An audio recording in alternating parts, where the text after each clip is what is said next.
Madalas pagtawanan si Carlota ng kanyang mga kaklase. Lalong-lalo na kapag natitsyempohan siya ng mga itong may putik ang sapatos o ang kanyang medyas. Paano ba naman kasi? Nagtatrabaho siya bilang tagapangalaga sa itikan ni Mang Apollo. Ang bili nito sa kanya bago siya pumasok ay kailangan munang pakainin ng mga itik. Hindi naman pwedeng magreklamo ang dalaga lalo na't masyadong masungit ang amo. At sa oras na gawin niya iyon, ay pinangangambahan niya na baka matanggal siya. Gusto niya kasing makamit ang kanyang mga pangarap sa pamamagitan ng pag-aaral. Lalo't siya na lang ang tumutusto sa sarili dahil wala na siyang mga magulang at wala ring kapatid. Noong maliit pa lang siya, ay iniwan na sila ng kanyang ama dahil may bago na itong pamilya. Samantalang ang ina ay pumanaw na dahil sa isang aksidente. At sa mga sandaling iyon, kakapasok lang ulit ni Carlota. Pumasok pero lagi namang kulelat dahil laging itlog na lang at itik ang binabantayan. Kaya yan, siring nakukuha niya sa mga pagsusulit. Isang malaking itlog. Tugon naman ni Judy na kulang na lang ay mamula sa kakatawa habang nakatitig sa kanya.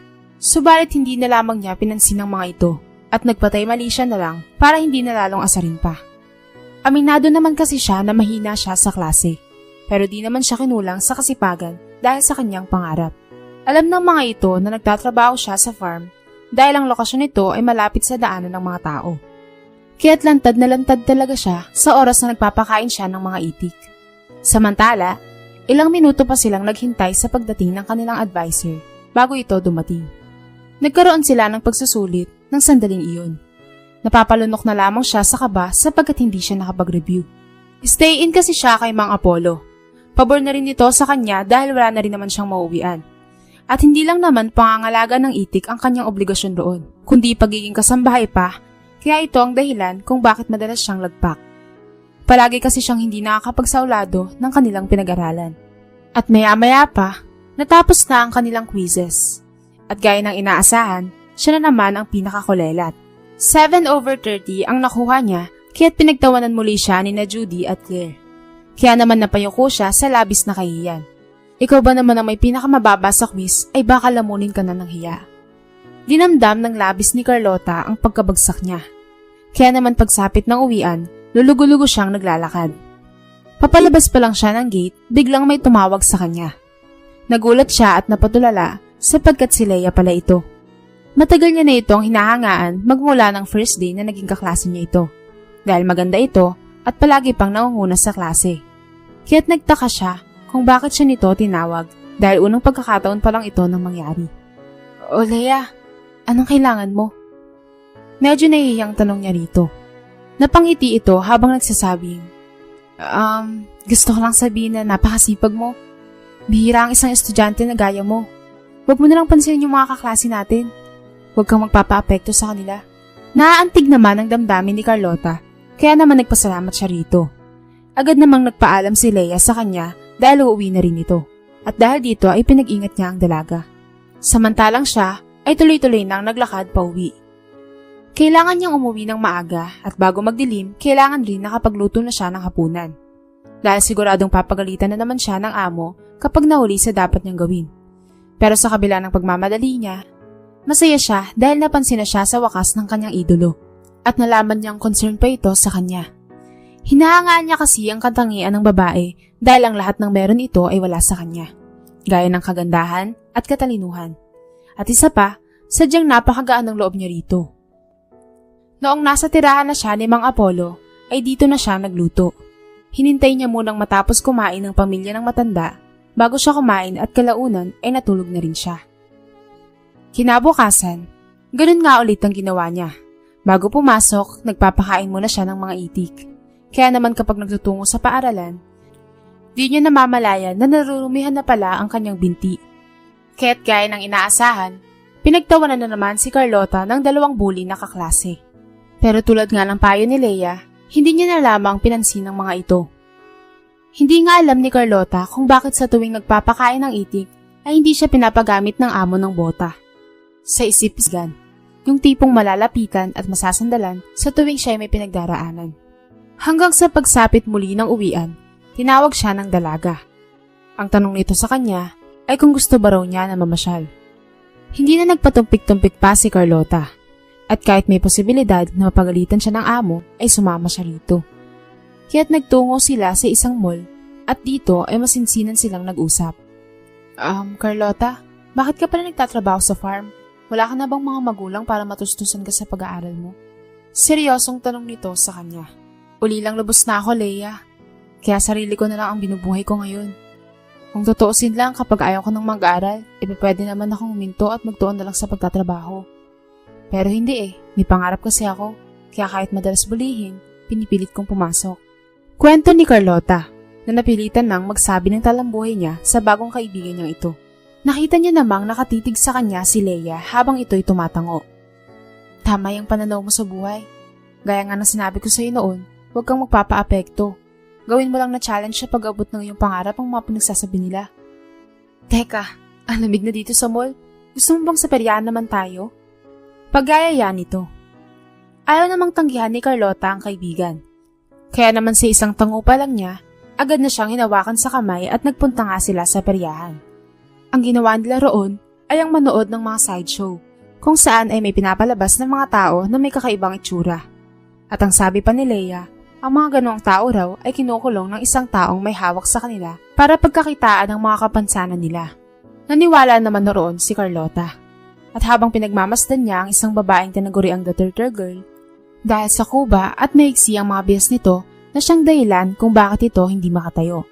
Nakadama naman siya ng labis na awa. Kahit hirap na kasi sa pagsayaw at sa kabila ng pinagdadaanan, ay ginagawa pa rin ito para lang kumita. Dito niya na-realize na mas mahirap ang buhay ng taong gaya nito kumpara sa buhay niya. Sa labis na pagkabag ni Carlota, ay niyaya niya na lang si Leia na sumakay ng ride. Masaya silang dalawa nang maranasan nila iyon. At dahil nanggaling siya sa carnival, gabing-gabi na siya nakauwi at di niya inaasahan ang magiging tagpo. Sinaraduhan pala siya ng gate ni Mang Apollo at kahit nakailang beses na siyang nag-doorbell ay hindi pa rin siya nito pinagbubuksan. Pero maya-maya pa ay lumabas na ito mula sa main door at nilapitan siya nito at pinagsabihan ng masasakit na salita. Kung babae ka, bakit ngayon ka lang nakauwi? Hindi ba't ang sabi ko sa iyo, kapag natapos ka na sa klase ay dumiretso ka na dito dahil magluluto ka pa? Kulit-kulit mo? Gusto mo bang matanggal sa trabaho, ha? Sambit ni Mang Apollo. Pasensya na po, sir. Niyaya lang po ako ng kaibigan ko. Gusto ko lang rin po kasing magpakasaya dahil matagal na po akong hindi nakakapasyal. Sana mapatawad niyo po ako. Katwiran pa niya rito na may himig ng pagmamakaawa. Subalit nakitaan niya ng pagkainis ang anyo ng matanda habang nagsasabing, Patawarin? Patawarin mo mukha mo. Hindi ka pa pwedeng magsaya dahil nagtatrabaho ka sa akin, no? Hanggat sa akin ka umuwi, dapat alam mo na yung gagawin mo. Hoy, may trabaho pang naghihintay sa'yo pagkatapos ng klase mo. Mabuti na lang nag-order kami ng pagkain kanina. Kundi baka namatay na kami sa gutom dahil wala ka. Dahil dyan sa ginawa mo, hindi ka kakain at matutulog ka dyan sa labas. Matapos sabihin ito ng malupit na matanda, agad na itong pumasok sa loob. Samantalang siya ay umiiyak habang kinakalampag ang gate. Natakot kasi siya na baka abutan ng malakas na ulan, lalo na't nagbabadya na ang langit sa pagbuhos nito. Lumipas na ang ilang minuto ay bumuhos na nga ang ulan. Kaya naman patakbo siyang nagtungo sa kulungan ng mga itik para di lamang mabasa. Kahit mabaho, maputik at maginaw ang sinisulungan niya, tiniis niya na lamang ang lahat ng ito. Papalipasin niya na lamang ang gabi. Nagugutom na rin siya ng oras na iyon, pero tiniis niya dahil umaasa siya na bukas ay mapapatawad na siya ni Mang Apollo. Inilapag niya na lang sa ibabaw ng bato ang kanyang bag para hindi ito maputikan. Samantalang naupo rin siya sa tuyong kahoy para hindi marumihan ang suot niyang uniforme. At dahil sa klase ng lugar kung saan siya naroon, ay hindi siya nakatulog. At sa halip ay hinintay niya na lamang na mag-umaga. Hanggang sa sumapit na ang oras na iyon, si Mang Apollo na mismo ang nagtungo sa kinaroroonan niya. Hoy! Tumayo ka na dyan! At pumasok ka na sa loob para makapagluto ka na ng agahan. Saka marami ka pang gagawin dahil Sabado ngayon, no? Salamat ka dahil malalabhan mo yung uniform mo na medyo nadumihan na ng putik. O ano pang tinutunga-tunga mo dyan? Pumasok ka na bago ko pa ihampas sa itong tungkod na to. Bulyaw nito, kaya naman napataranta siyang napatayo. Ngunit bago siya pumasok, humingi siya ng tawad dito. Ang sagot naman ng matanda ay palalagpasin na lamang niya yun. Pero kapag naulit pa raw ito, ay tiyak na mawawala na siya ng trabaho. At habang naglalakad siya papasok sa malaking bahay, dito niya napagtanto kung gaano kalupit ang matanda. Lahat naman kasi ng klaseng trabahador ay may karapatang magpahinga kahit saglit na oras lamang. Samantalang siya, kahit isang beses lang, ay di nito pinagbibigyan. Pagkatapos magluto ni Carlota, kumain na sila Mang Apollo at ang pamilya nito. At makaraan nito ay siya naman ang nag-agahan. Kalaunan ay nagpahinga lamang siya ng kaunti at tuloy-tuloy na siyang naglinis ng bahay hanggang sa sumapit ang hapon. Inutusan pa nga siya ni Mang Apollo na kumuha ng 100 itlog mula sa inahing itik at ibaon niya raw ito sa putikan na nasa flower box at lagyan ng asin para gawing itlog ng maalat. Yung itlog kasi ng maalat na nasa palengke ay sa farm ni Mang Apollo nang gagaling. Kaya naman gabi na siya nakapagpahinga at nakatulog. Nagdaan ng linggo ay ganun ulit ang kanyang ginawa. Hanggang sa sumapit muli ang Lunes kung saan ay papasok na siya sa eskwelahan. Habang nasa cover court pa lamang siya at nakapila, hindi niya inaasahan na kasunod niya pala sina Judy at Claire. Ngunit nakapagtatakang tahimik lamang ang mga ito. Lalong-lalo na si Judy na may sinusulat sa bond paper gamit ang pentel pen. Kaya naman hindi na lamang binantayan ni Carlota ang dalawa. At sa tingin niya ay hindi naman siya pagtitripan, ngunit dito siya nagkakamali. Noong papasok na siya ng building, napapansin niya yung ilang estudyante na tumatawa sa sandaling nalalagpasan niya ang mga ito. Hanggang sa may nagmagandang loob na lumapit sa kanya at may tinanggal sa kanyang likuran. Ayon dito, may nang-trip raw sa kanya. At nang mabasa niya ang nakasulat sa papel, ay halos malusaw siya sa hiya. Ang nakalagay ba naman roon ay bobo ako at wag tularan. Isa akong farmer ng mga itlog. Alam niyang sina Judy at Claire ang gumawa nito. Ito pala ang binabalak ng mga ito sa kanya kanina. Labi siyang napikon kaya't hinarap niya sina Judy at Claire. Ano bang mga problema ninyo? Nanahimik ako, pinagtitripan niyo ako. Mga wala kayong magawa sa buhay. Nagkatinginan naman ang dalawang maldita hanggang sa maya-maya ay nagsalita si Judy. Kami pa pinagbibintangan mo ah. Paano mo naman nasabi na kami yun? At saka, nagulat naman ako. Ngayon ka lang sumigaw ng ganyan ah. Ano, nalaban ka na ba ha? Pangahamon pa nito. Gusto yata niyan magkaroon ng sakit sa katawan eh. Alam mo na ang gagawin mo dyan, Judy. Sambit naman ni Claire na tila hinihikayat ang kasama na saktan si Carlota. Lalapit na sana si Judy kay Carlota nang biglang pumagitna si Leia. Ayon dito, maaari silang mapatalsik sa eskwelahan kapag ginawa nila iyon. Tila nahimasmasa naman sina Judy kaya naman umatras na ito. At pagalit na lang nitong sinabihan si Leia na pigilan sa pagiging bastos si Carlota. Kaya naman sa loob-loob ng dalaga, siya na nga yung pinagtitripan, siya pa yung naging bastos. At matapos ng konting kaguluhan, ay sabay na sila ni Leia na pumasok sa classroom. Napaalalahanan pa nga siya nito na maghulos dili na lang dapat siya para makaiwas na sa gulo. Kaya naman ang naging sagot niya ay matagal na daw siya ang inaasar na bobo. Hindi lang siya nakapagtimpi kanina. Napatango naman itong si Leia at maya-maya pa ay niyaya siya nito na kung gusto daw niyang magpa-tutor ay willing daw si Leia na turuan siya. Papabuti lamang raw ang kanyang grado. Ang tugon naman ni Carlota ay magpapaalam muna siya sa amo at baka kasi mapagalitan na naman siya at muling maparusahan sa oras na malate sa trabaho. Nabanggit niya na tuloy sa dalaga ang ginawa sa kanya ni Mang Apollo nung nakaraan. Kaya naman humingi ito ng pasensya dahil kung hindi ito nagyaya na pumunta sa peryahan, hindi iyon sasapitin ni Carlota. Pero ang sagot niya ay ayos lang yun, maski siya ay hindi niya rin inaasahan ang nangyari. Wala silang ibang ginawa sa klase kundi ang mag-reviewing dahil sa susunod na linggo na raw ang examination day nila. At nang sumapit ang uwian, nagpaalam muna si Carlota kay Mang Apollo na sa kaibigan muna siya matutulog dahil kailangan din siyang turuan ito sa bahay. Agad namang pumayag ang matanda, pero bago siya pinadiretso roon, inutusan muna siyang magluto. Kaya kulang na lang ay lumipad siya sa tuwa dahil itinuro ni Leia ito sa kanya. Nang matapos ang kanilang examination day at nang matsikan na ang mga ito, nalaman niyang nakapasa siya sa lahat ng exams. Kaya naman napangiti siya habang nakatingin kay Leia. Hindi pa kasi tapos ang klase nila kaya hindi pa pwedeng magdaldalan. At nung uwian na nga nila, ay doon lang nila ito na pag-usapan. Maraming salamat sa iyo dahil kung hindi mo ako tinuruan, paniguradong bagsak na naman ako. Mabuti na lang talaga at malinaw ka magturo. Bagay kang maging teacher. Wala yun. Alam mo, natutuwa ako dahil naturuan kita ng maayos. O ano, punta ka ulit sa bahay namin? Maghahanda tayo para sa pagkapasa mo. Ano, wala bang magagalit? Tanong pa nito sa kanya. Bahagyang nag-isip nito si Carlota. Mukhang hindi naman magagalit si Mang Apollo dahil nitong mga nakaraan lang ay naging maluwag na ito sa kanya. Kaya naman nagtungo na sila sa malaking bahay nila Leia.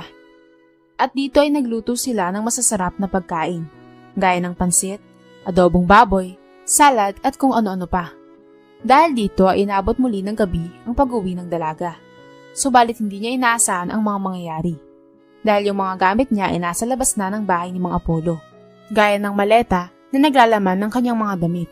Ibig sabihin lang nito ay pinapalayas na siya dahil muli niyang sinuway ang kagustuhan ng matanda na umuwi siya ng maaga. Kaya naman nag-doorbell siya at kinalampag ang gate habang nagmamakaawa siya na patawarin na nito. Ilang beses siyang tumatawag pero walang lumalabas ng bahay. Malinaw na para kay Carlota na pinapalayas na siya nito. At hinding-hindi na siya mapapatawad pa. Kaya naman dinampot niya na ang kanyang mga gamit.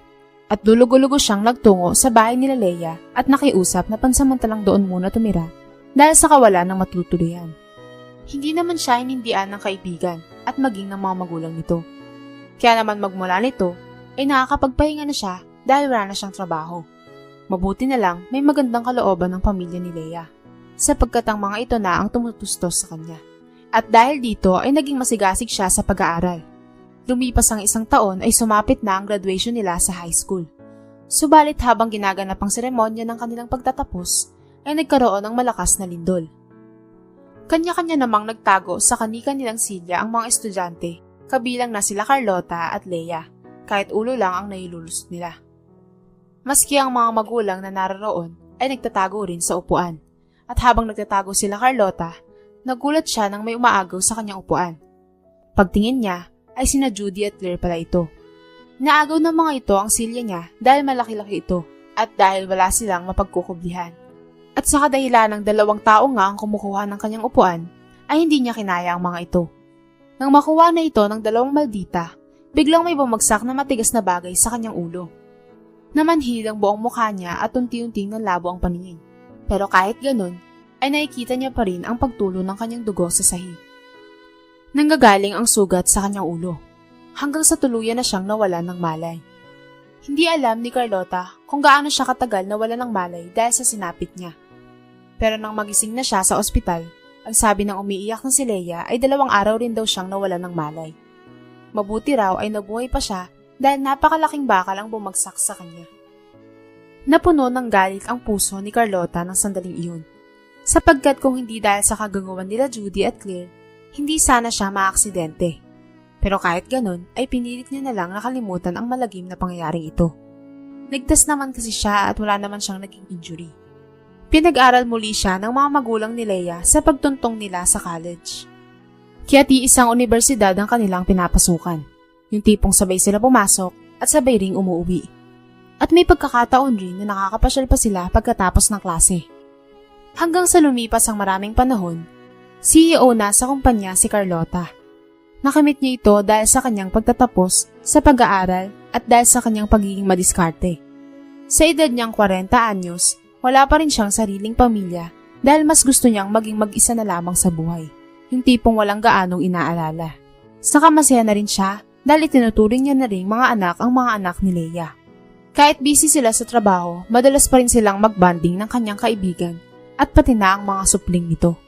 Samantala, habang nagtatrabaho siya sa kanyang opisina, biglang pumasok ang kanyang sekretary.